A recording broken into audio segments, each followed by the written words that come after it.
Good morning, everyone. I have another story for you for Easter. This is called The Tale of Peter Rabbit, based on the original art and story by Beatrix Potter. The Tale of Peter Rabbit. Once upon a time, there were 4 little rabbits, and their names were Flopsy, Mopsy, Cottontail, and Peter. They lived with their mother in a sandbank, underneath the root of a very big fir tree.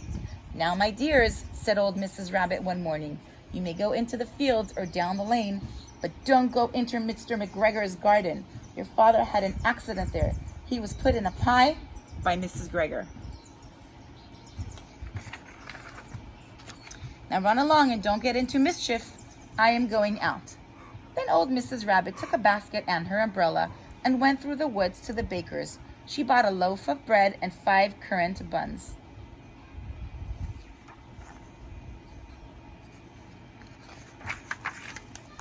Flopsy, Mopsy, and Cottontail, who were good little bunnies, went down the lane to gather blackberries. But Peter, who was very naughty, ran straight away to Mr. McGregor's garden and squeezed under the gate.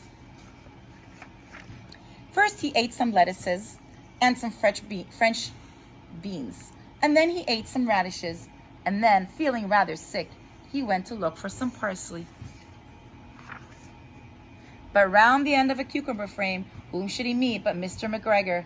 Mr. McGregor was on his hands and knees, planting out young cabbages, but he jumped up and ran after Peter, waving a rake and calling out, "Stop, thief!" Peter was most dreadfully frightened. He rushed all over the garden, for he had forgotten the way back to the gate. He lost one of his shoes among the cabbages, and the other shoe amongst the potatoes.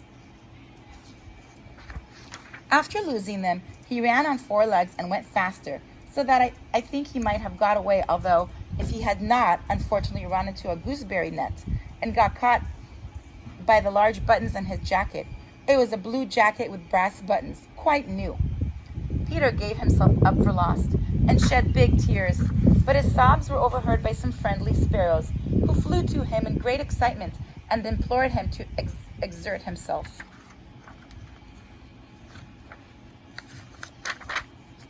Mr. McGregor came up with a sieve, which he intended to pop upon the top of Peter, but Peter wriggled out just in time, leaving his jacket behind him, and rushed into the tool shed and jumped into a can. It would have been a beautiful thing to hide in if it had not had so much water in it. Mr. McGregor was quite sure that Peter was somewhere in the tool shed, perhaps hidden underneath a flower pot. He began to turn them over and carefully looking under each. Presently, Peter sneezed. "Ka-choo!" Mr. McGregor was after him in no time and tried to put his foot upon Peter, who jumped out of a window, upsetting 3 plants. The window was too small for Mr. McGregor, and he was tired of running after Peter. He went back to his work.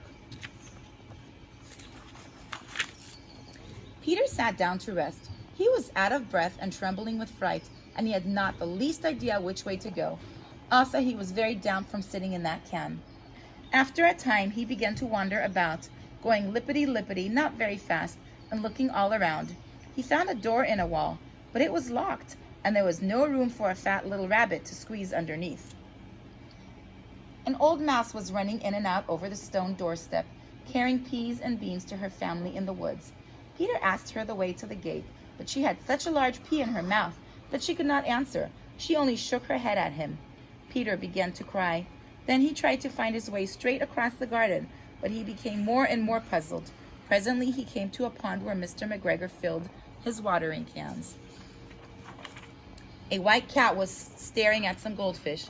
She sat very, very still, but now and then the tip of her tail twitched as if it were alive. Peter thought it best to go away without speaking to her. He had heard about cats from his cousin, little Benjamin Bunny.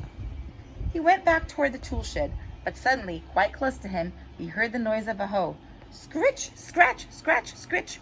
Peter scuttered underneath the bushes, but presently, as nothing happened, he came out and climbed upon a wheelbarrow and peeped over. The first thing he saw was Mr. McGregor hoeing onions. His back was turned toward Peter, and beyond him was the gate. Peter got down very quietly off the wheelbarrow and started running as fast as he could go along a straight walk behind some black currant bushes.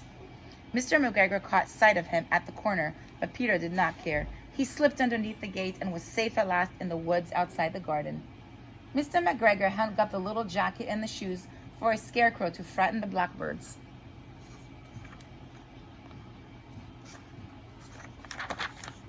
Peter never stopped running or looked back behind him till he got home to the big fir tree. He was so tired that he flopped down upon the nice soft sand on the floor of the rabbit hole and shut his eyes. His mother was busy cooking. She wondered what he had done with his clothes.